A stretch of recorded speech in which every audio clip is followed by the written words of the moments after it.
Nation में मैं हूं आबिद हुसैन शेख। घर में घुसकर चोरी की चोरों ने बीजापुर शहर के कनकदास बड़ावने में रहे लक्ष्मण भाविकट्टी नामी व्यक्ति के घर में चोरी की वारदात पेश आई है, जहां पर चोरों ने 2 चांदी के चैन, 2 चांदी की अंगूठियां और 40,000 नकद चुरा कर फरार हुए हैं। यह घटना जलनगर पुलिस थाना यहाते में घटी है।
पता है अब घर बैठे सब कुछ मिलेगा, मतलब food, grocery, Rao, chicken, mutton, fish, vegetables, fruit, juice, मिठाई, मेडिसिन, चाय और पान भी, वो भी अपने मनपसंद शॉप से सिर्फ 30 मिनट में अपने घर तक।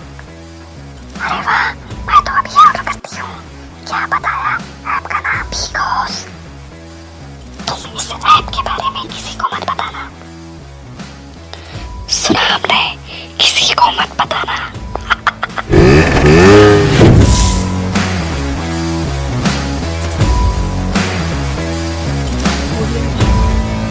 बाघमारे हॉस्पिटल में औरतों से जुड़ी हर बीमारी के इलाज के साथ अब शुरू हो चुका है डिलीवरी। चाहे नॉर्मल हो या सिजेरियन, कम दामों में किया जाएगा। 24 घंटे माहिर डॉक्टरों की निगरानी में। अस्पताल का पता सखाफ रोज़ा 4 नंबर स्कूल के करीब, बीजापुर।